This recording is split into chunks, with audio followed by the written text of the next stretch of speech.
নমস্কার, দেখছেন কলকাতা টিভি। আপনাদের সঙ্গে আমি ঋষিকেশ। শুরু করছি সংবাদ সারাদিন। শুরুতে যে খবরের দিকে নজর রাখবো, বাংলায় ভোট পরবর্তী হিংসা। দিকে দিকে ভোট পরবর্তী হিংসার খবর পাওয়া যাচ্ছে। কোথাও তৃণমূল আক্রান্ত, তো কোথাও বিজেপি বা সিপিএম আক্রান্ত হচ্ছে।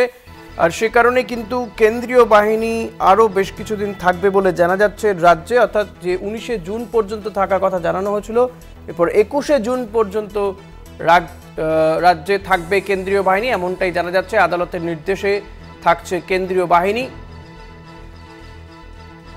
এর আগে জানানো হয়েছিল 19শে জুন পর্যন্ত রাজ্যে থাকবে কেন্দ্রীয় বাহিনী, তবে এবার আরও দুদিন এক্সটেন্ড করা হলো রাজ্যে কেন্দ্রীয় বাহিনী থাকার সময়সীমা। এর মধ্যে 16ই জুন আদালতের রিপোর্ট দিতে হবে রাজ্যকে।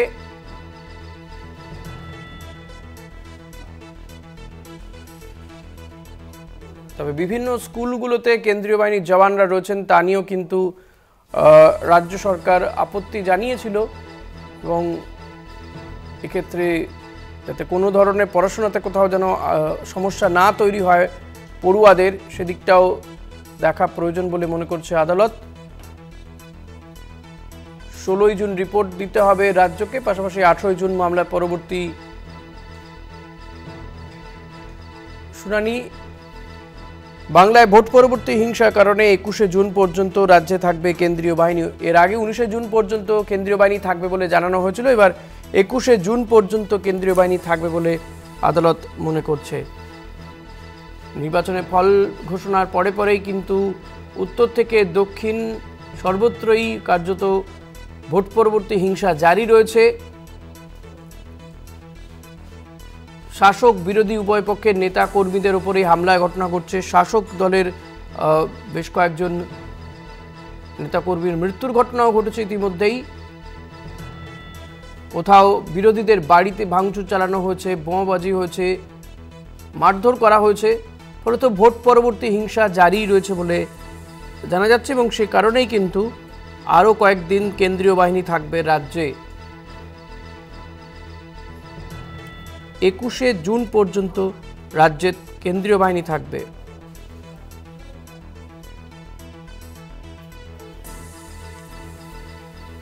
16ই জুন রাজ্যকে রিপোর্ট দেওয়ার নির্দেশ দেওয়া হয়েছে।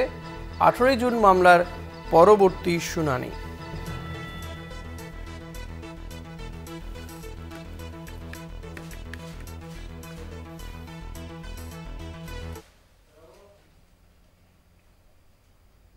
দেশে ফের বার্ড ফ্লুর সংক্রমণ।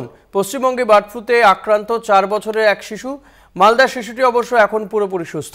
রাজ্য স্বাস্থ্য দপ্তরের প্রতিনিধি দল নজরদারি করতে বৃহস্পতিবার মালদা যাচ্ছে।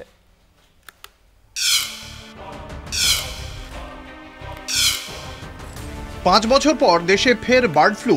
আক্রান্ত 4 বছরের শিশু। হুর রিপোর্টে মিলল তথ্য। বার্ড ফ্লু এর হানা রাজ্যে। আক্রান্ত মালদার এক 4 বছরের শিশু। সর্দি, কাশি এবং পেট ব্যথা নিয়ে ওই শিশুকে চিকিৎসকের কাছে নিয়ে যাওয়া হয়। পরে শিশুর চিকিৎসা হয় কলকাতার NRS হাসপাতালে। স্বাস্থ্য সংস্থার যে ডকুমেন্ট বলছে, এটা মানুষ থেকে মানুষের ট্রান্সমিশন খুব কম, খুব রেয়ার। ARD ডিপার্টমেন্ট অর্থাৎ প্রাণী সম্পদ বিকাশ দপ্তর থেকে তাদের সমস্ত ওখানকার যে ফার্মগুলো আছে তাদের স্যাম্পল পাঠানো হয়। কোনো স্যাম্পেলেই এই ইনফেকশনের কোনো ছোঁয়া পাওয়া যায় না। বাচ্চাটার বাড়িতে 14 জন মানুষ আছে কন্ট্যাক্ট ট্রেসিং, জানুয়ারি মাস ফেব্রুয়ারি মাস ধরেই করা হয়। ওই অঞ্চলে আর কারো এরকম কোনো সিমটম পাওয়া যায়নি, প্রত্যেকেই সুস্থ আছে। বাচ্চাটাও মে মাসে নীলরতন হাসপাতাল থেকে ছুটি দেওয়া হয় অক্সিজেন সাপোর্টে। হাসপাতালে থাকাকালীন গত 26শে এপ্রিল পুনের ন্যাশনাল ইনস্টিটিউট অফ ভাইরোলজিতে নমুনা পাঠানো হয়। পরীক্ষায় বার্ড ফ্লু ধরা পড়ে। এরপর রাজ্য সরকারের তরফে একটি অনুসন্ধানকারী দল গঠন করা হয়। রিপোর্টে জানা যায় স্থানীয় একটি পোলট্রির সংস্পর্শে এসে শিশুটি বার্ড ফ্লুতে আক্রান্ত হয়। তবে আশঙ্কা নয়, সতর্কতাই প্রয়োজনীয় জানাচ্ছেন চিকিৎসকরা। এইটা নিয়ে কোনো চিন্তার কোনো কারণ নেই। এই মুহূর্তে বার্ড ফ্লু হয়েছে, কিন্তু অনেক কারণ হয়নি, একজনের হয়েছে। তো এইটার কনজারভেটিভ ট্রিটমেন্ট করলেই চলে যাবে, কিন্তু একটা হচ্ছে সাবধান হতে হবে যখন একটা কেস হয়েছে যাতে না ছড়িয়ে যায়। এখন এই বাচ্চাটার সাথে সংস্পর্শে কে কে এসছে সেইটা জানাটা খুব দরকার। প্রতিরোধের একটাই উপায় হচ্ছে এই চেইনটাকে ব্রেক করা। অ্যাক্সেস কোনো ভ্যাকসিনেশন, রেগুলার ভ্যাকসিনেশনের নেই। তো এইটাকে আটকাতে গেলে একটাই উপায়, সেটা হচ্ছে চেনটাকে ব্রেক করা, প্রিভেন্টিভ মেজার্স গুলোকে জোরদার করা, মানে ভারতবর্ষের নিরিখে। কারণ ভারতবর্ষে সেইভাবে বার্ড ফ্লু হয় না বা হয়নি সেইভাবে, বা সেভাবে আক্রান্ত হয়নি। একটা কেস দেখে পুরো জায়গাটাকে বিচার করলে হবে না। সেই রকম চিন্তা ভাবনার জায়গা বা চিন্তা করার মতন কিছু নেই। জাস্ট ফলো করা, অবজার্ভ করা, এরকম যদি সিমটমস হয় তখন তার পরীক্ষাটা করা। কিন্তু পরীক্ষা করতে গিয়ে যে খরচটা লাগে সেটা বেশিরভাগ কেউ করায় না বা করাতে পারবে না। তো এই বার্ড ফ্লু যেটা এখন ইন্ডিয়াতে হচ্ছে প্রত্যেক বছরই, কিন্তু আমাদের বুঝতে হবে যে এই বার্ড ফ্লু কিন্তু কম বেশি আমাদের দেশে হয় বা সারা পৃথিবীতেই হয়। এবং এই বার্ড ফ্লু মানে হলো একটা ইনফ্লুয়েঞ্জার একটা স্পেসিফিক টাইপ, এবং সেই ইনফ্লুয়েঞ্জা স্পেসিফিক টাইপটা বারবার যখন ইনফ্লুয়েঞ্জা ভাইরাসে কোনো মানুষ আক্রান্ত হন বা সেই ইনফ্লুয়েঞ্জা ভাইরাস যখন চলতে থাকে তখন কিন্তু বারবার সে নিজেকে মিউটেট করে। অ্যান্টিজেনিক শিফট এবং অ্যান্টিজেনিক ড্রিফট এই কথা দুটো আমাদের চালু আছে। তো সেই কারণে এরা নিজেদের মিউটেট করে করে নিজেদের চরিত্রগত পরিবর্তন করে করে কিন্তু বারে বারে ফিরে আসে। তাই বার্ড ফ্লু হওয়ার সম্ভাবনা প্রত্যেক বছরই থাকে। এবার সেই সম্ভাবনার কারণে সেই রোগটা কতটা ছড়িয়ে পড়বে বা কতটা আমরা আটকে রাখতে পারবো সেগুলো আমাদের কিছু পাবলিক হেলথ মেজারের উপর ডিপেন্ড করবে। এই মুহূর্তে দাঁড়িয়ে আমাদের কাছে যা খবর এখনো পর্যন্ত এসে পৌঁছেছে তাতে এক্ষুনি উতলা বা উদ্বিগ্ন হওয়ার কারণ নেই। তবে এই যে একটা দুটো কেস ধরা পড়ছে এবং তার যে লোকালিটি, তার চারপাশে যে খামার রয়েছে মুরগির পাওয়া বা পশুপালন কেন্দ্র রয়েছে, বা তার যে কন্ট্যাক্ট, তার চারপাশে যে মানুষজন তার সংস্পর্শে এসেছিল, এদের কিন্তু আলাদা করে আইডেন্টিফাই করতে হবে। এখানে কিন্তু খুঁজে বার করতে হবে যে আরো কোনো লুক্কায়িত কেস আছে কিনা। বার্ড ফ্লু নিয়ে সতর্ক স্বাস্থ্য দপ্তর। 29,000 মুরগি পরীক্ষা করেছে প্রাণী সম্পদ দপ্তর, কিন্তু বিপজ্জনক কিছু পাওয়া যায়নি। বৃহস্পতিবার স্বাস্থ্য দপ্তরের বিশেষ প্রতিনিধি দল মালদা যাচ্ছে। কলকাতা টিভি। ভোট মিটে যাওয়ার পরেও ভোট পরবর্তী হিংসা জারি রয়েছে বাংলাতে, আর সেই কারণেই 21শে জুন পর্যন্ত রাজ্যে কেন্দ্রীয় বাহিনী থেকে যাবে। আদালতের নির্দেশে এই সিদ্ধান্ত হয়েছে বলে জানা যাচ্ছে। আদালতের নির্দেশেই থাকছে কেন্দ্রীয় বাহিনী। ছাত্রছাত্রীদের পড়াশোনায় ক্ষতি করে কোনো কিছু নয়, নির্দেশ ডিভিশন বেঞ্চের। 16ই জুন রাজ্যকে রিপোর্ট দেওয়ার নির্দেশ দেওয়া হয়েছে। 18ই জুন পরবর্তী শুনানি রয়েছে।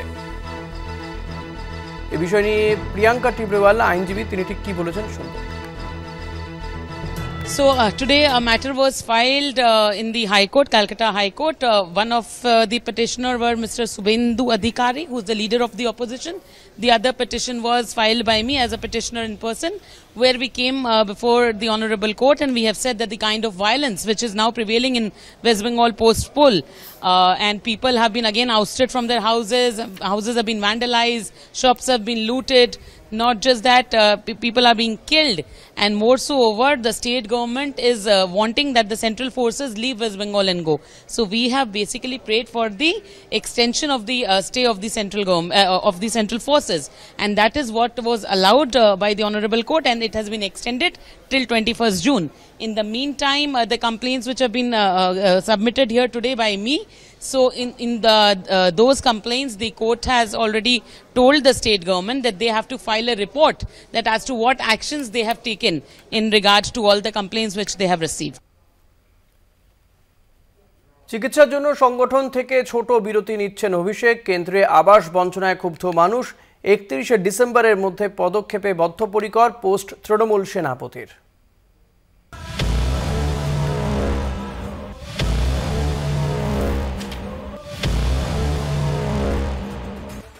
ফ্ল্যাশব্যাকে 2023।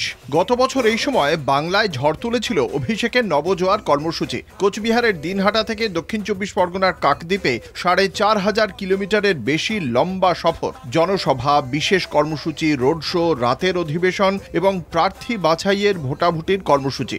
লক্ষ্য ছিল পঞ্চায়েত ভোট।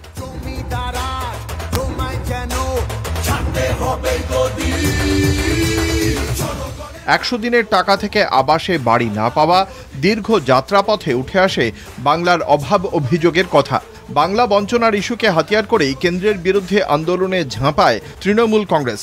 লোকসভা ভোটেও তৃণমূলের অন্যতম হাতিয়ার হয় বাংলার বঞ্চনা। বাংলার 1,64,000 প্রাপ্য পাওনা, 1,64,000 কোটি টাকা আপনারা গায়ের জোরে আটকে রেখেছেন গরিব মানুষের টাকা। ছেড়ে দিন, অভিষেক বন্দ্যোপাধ্যায় 24 ঘন্টার মধ্যে তৃণমূলের হয়ে ভোট চাইতে যাবে না, রাজনীতি থেকে অবসর নেবে, কথা দিলাম। 2 নম্বর, গরিব মানুষের বাড়ির টাকা যেটা আপনারা আটকে রেখেছেন, 1 মাসের মধ্যে সে টাকা ছেড়ে দিন, আমি রাজনীতি করব না, ছেড়ে দেবো। একটানা প্রচার, রোড শো, জনসংযোগ। লোকসভা ভোটে ভালো ফল করেছে তৃণমূল, এমনকি কয়েকটি আসনে খুব কম ব্যবধানে জয় পেয়েছে বিজেপি। লোকসভা ভোটের পর এবার ছোট্ট এক বিরতি নিচ্ছেন অভিষেক। সমাজ মাধ্যমে সে কথা জানিয়েছেন। কি লিখেছেন তিনি পোস্টে? অভিষেক বন্দ্যোপাধ্যায়, তৃণমূলের সর্বভারতীয় সাধারণ সম্পাদক। চিকিৎসার জন্য আমি সংগঠন থেকে সংক্ষিপ্ত বিরতি নেব।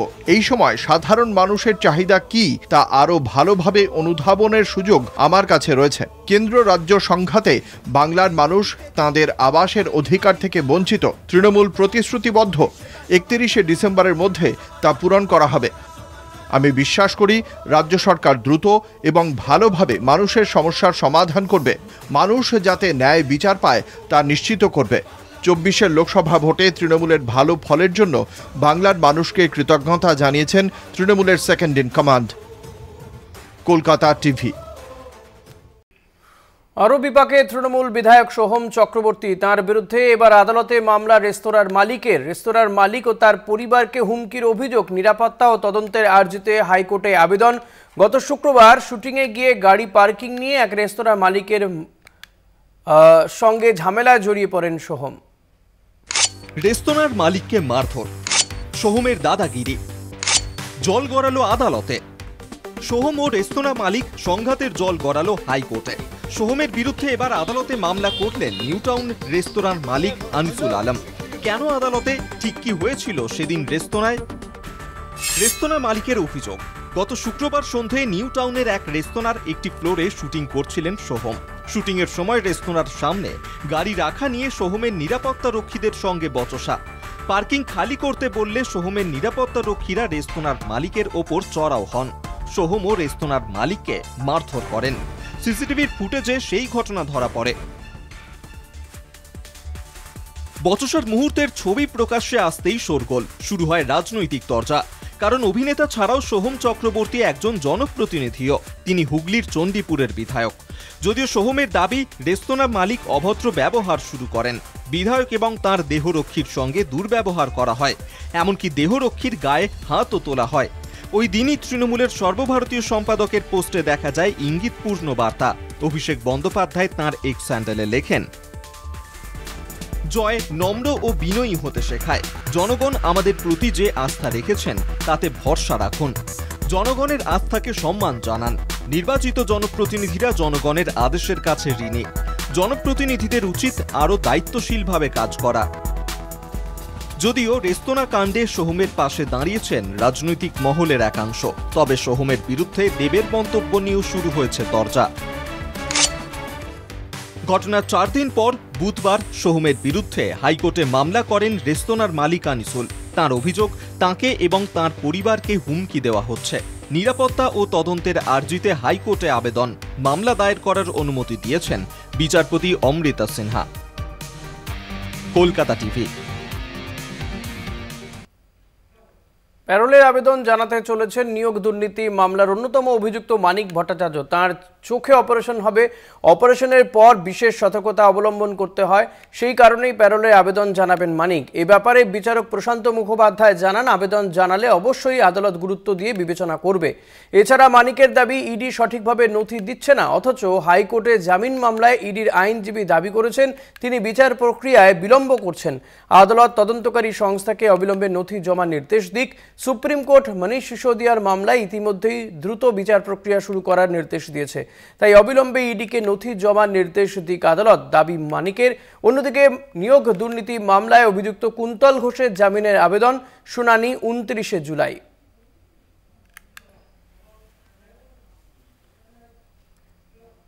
সংশোধনাগারে টিভি লাগানোর আবেদন কুন্তল ঘোষের। শিক্ষা দুর্নীতি মামলায় সিবিআই এর হাতে গ্রেপ্তার কুন্তল ঘোষ।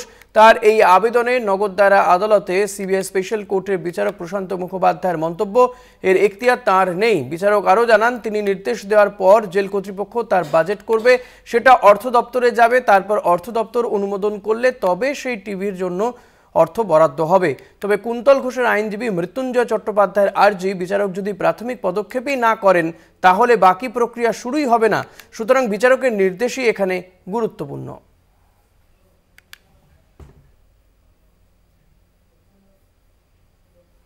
ইডির তদন্ত পদ্ধতিতে ফের বিরক্ত নগর দায়রা আদালতে সিবিআই স্পেশাল কোর্টের বিচারক। কি তদন্ত করছে ইডি? প্রশ্ন বিচারক প্রশান্ত মুখোপাধ্যায়ের।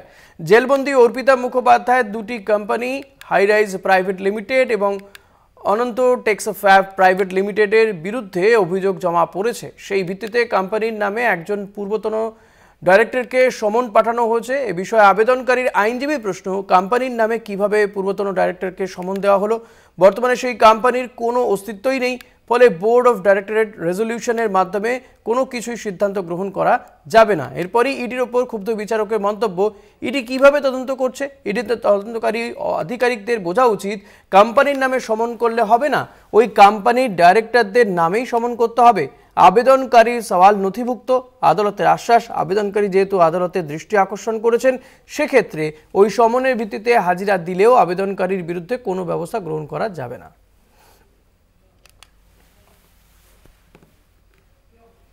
কোচবিহার হাতে এলেও দার্জিলিং এলো না। উত্তরবঙ্গের বাকি 6 আসনও ফের হাতছাড়া। শিলিগুড়িতে ভরাডুবি তৃণমূলের। খোদ মেয়র গৌতম দেবের ওয়ার্ডেই হার। 47 ওয়ার্ডের মাত্র একটিতে কষ্টে সৃষ্টে জয় ঘাসফুলের। উত্তরবঙ্গের সংগঠনের দায়িত্ব পেয়ে ফিরহাদ আশাবাদী, বিধানসভা ভোটে উত্তরবঙ্গে সব আসনে জিতবে তৃণমূল, কিন্তু কোন ফর্মুলায়? শিলিগুড়ি শহরে ধুয়ে মুছে সাফ তৃণমূল। হাল ফেরাতে সাংগঠনিক দায়িত্ব ফিরহাদ হাকিমকে। উত্তরে তৃণমূলের ভরাডুবি অব্যাহত। শিবরাত্রির সলতের মতো একমাত্র জয় কোচবিহারের জগদীশ বসুনিয়ার। বাকি সব কেন্দ্রেই বিজেপির জয় প্রশ্ন তুলেছে উত্তরের রাজনীতিতে তৃণমূলের গ্রহণযোগ্যতায়। লোকসভা ভোটে দার্জিলিং লোকসভা কেন্দ্রের শিলিগুড়ি বিধানসভায় বিজেপির জয় জয়কার। শিলিগুড়ি শহরে নিশ্চিহ্ন হয়ে গেছে তৃণমূল। শিলিগুড়ি পুর নিগমের 47টি ওয়ার্ডের মধ্যে মাত্র একটিতে জিতেছে তৃণমূল। শিলিগুড়ি বিধানসভায় 66,000 ভোটে জিতেছেন বিজেপির রাজু বিস্তা। নাগরিক পরিষেবা না দিলে শিলিগুড়িতে তৃণমূলের জয় দিবাস্বপ্ন বলে কটাক্ষ শিলিগুড়ির বিজেপি বিধায়ক শঙ্কর ঘোষের। আমার শিলিগুড়ি শহরে জলের সমস্যা দূর করতে, ট্রাফিকের সমস্যা দূর করতে, কলোনি বা বস্তিবাসীদের উন্নতি সেটাকে সুনিশ্চিত করতে তিনি যদি ইচ্ছে করেন, তাহলে সেই ইচ্ছেগুলোর মনে হয় মানুষ কদর করবেন।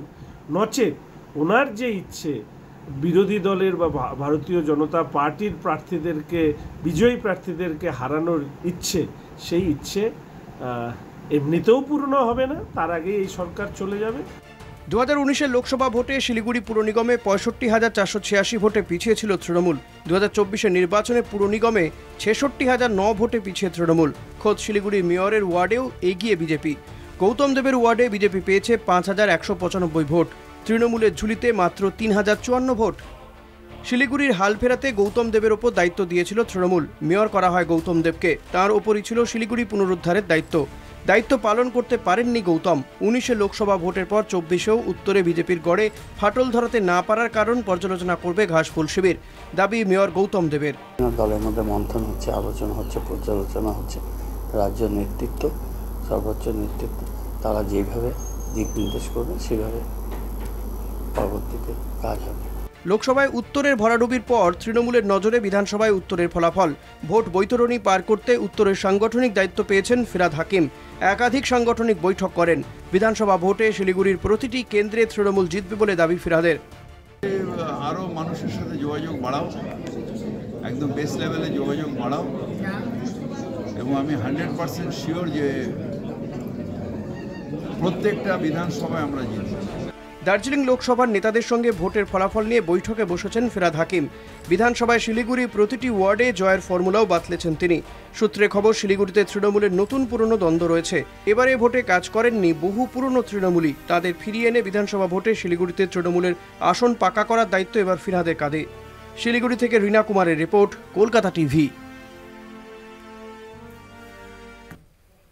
পুরসভার কর্মীদের বেতন বন্ধের অভিযোগ, মুখ্যমন্ত্রী মমতা বন্দ্যোপাধ্যায়কে চিঠি লিখলেন অধীর চৌধুরী। বহরমপুর পুরসভার 14 জন বেতন বন্ধের অভিযোগে সরব কংগ্রেস। নির্বাচনে কংগ্রেসের হয়ে কাজ করায় ইচ্ছে করে বেতন বন্ধ করা হয়েছে দাবি কংগ্রেসের।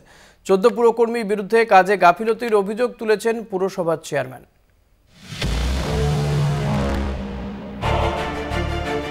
নির্বাচনের আগে থেকেই তৃণমূলের বিরুদ্ধে খড়গহস্ত কংগ্রেস। একাধিক অভিযোগে তৃণমূলকে কড়া ভাষায় আক্রমণ করতে ছাড়েনি বঙ্গ কংগ্রেস। এবার ভোট মিটতেই ফের নয়া অভিযোগ, পুরকর্মীদের বেতন আটকে রাখার অভিযোগ তুলে সরব খোদ অধীর চৌধুরী।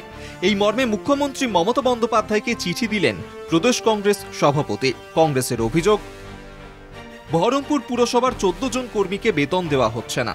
14 জন কর্মী কংগ্রেসের কর্মী সমর্থক বলেই তাদের বেতন আটকানোর অভিযোগ। তার পানীয় জল বন্ধ হয়ে গেল।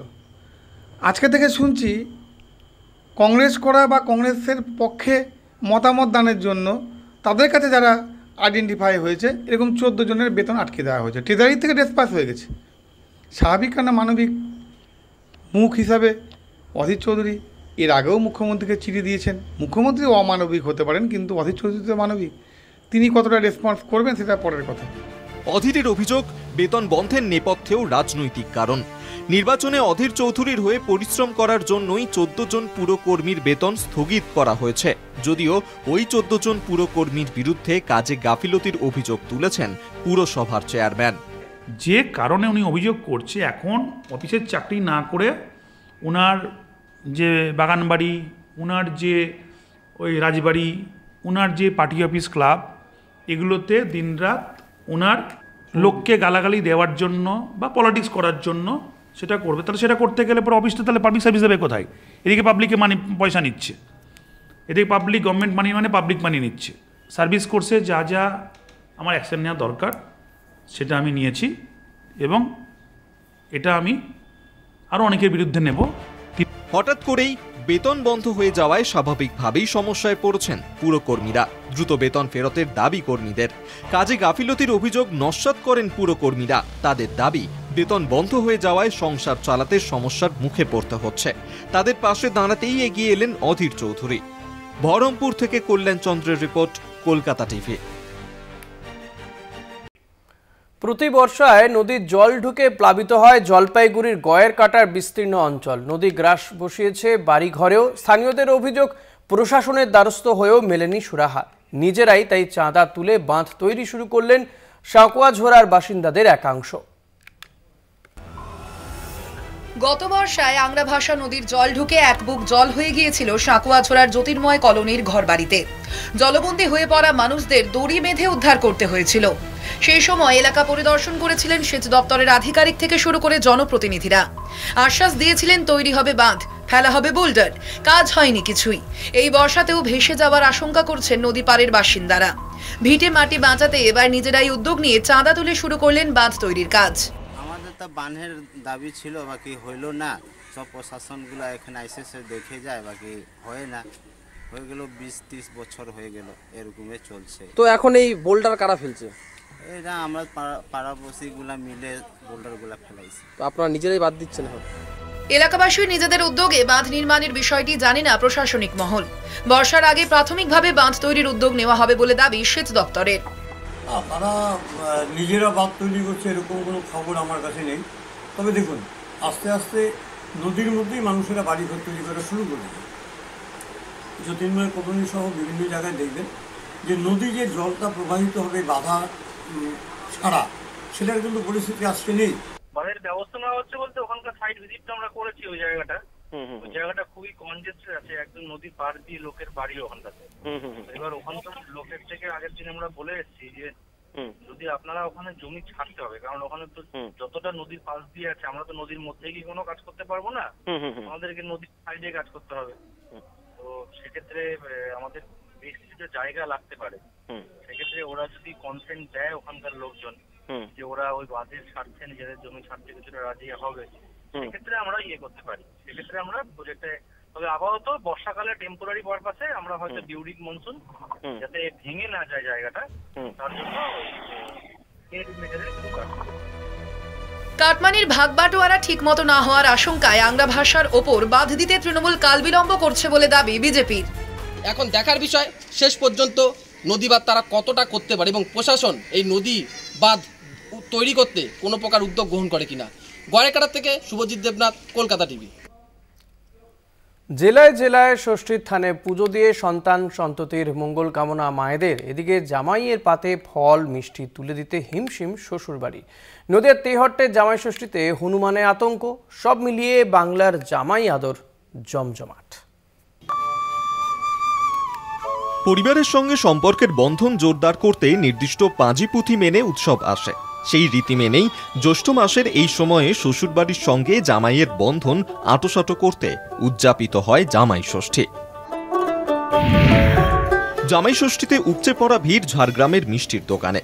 জামাই বাবা জীবনদের রসনা তৃপ্তিতে নানা রকম মিষ্টি বিকোচ্ছে দোকানে। মিষ্টির দাম খানিক বাড়লেও জামাই আদরে ত্রুটি রাখছেন না কেউই। মিনিট 30 মিষ্টির দোকানে লাইন দিয়ে মিষ্টি কিনছেন অনেকেই। জামাইদের মনে রেখে ভেজিটেবল মিষ্টি তৈরি হয়েছে এবারের ষষ্ঠীতে। শ্বশুর জামাই সবাই দেদার কিনছেন নতুন সেই মিষ্টি।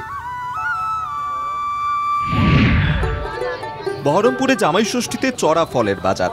আম লিচু সবের দামই ঊর্ধ্বমুখী। দিন কতক আগেও লিচুর দাম ছিল 100 টাকা কেজি। সেই লিচুই ষষ্ঠীতে বিকোচ্ছে 250 টাকা কেজিতে। চড়া দাম আমেরও, বেড়েছে দই মিষ্টির দামও। বাজারে ছ্যাঁকা লাগলেও জামাই আদরে কার্পণ্য করছেন না শ্বশুর বাড়ি।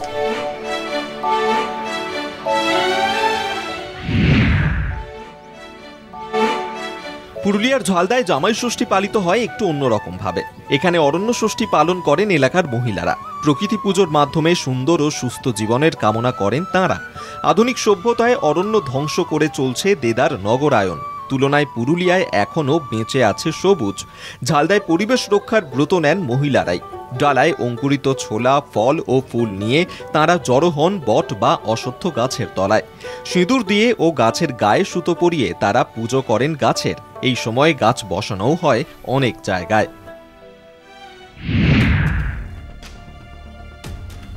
জামাই ষষ্ঠীতে হনুমানের আতঙ্ক নদিয়ার তেহট্টে। হনুমানের আক্রমণে একের পর এক আক্রান্ত হচ্ছেন এলাকার মানুষ। হনুমানের আতঙ্ক ছড়িয়ে পড়তেই শ্বশুরবাড়ি যেতে ভয় পাচ্ছেন তেহট্টের বেতাই দক্ষিণ জিতপুরের জামাইরা। হনুমানের দাপট থেকে রক্ষা পায়নি কচি কাঁচা থেকে শুরু করে এলাকার পুরুষ মহিলা কেউই। লাঠি নিয়ে পাহারা দিলেও হনুমান তাড়াতে পারছেন না এলাকাবাসী। বন দফতর ও প্রশাসনের হস্তক্ষেপের দাবি জানিয়েছেন তাঁরা। কলকাতা টিভি। এখন এই পর্যন্তই। দেখতে থাকুন কলকাতা টিভি, রাত দিন 7 দিন।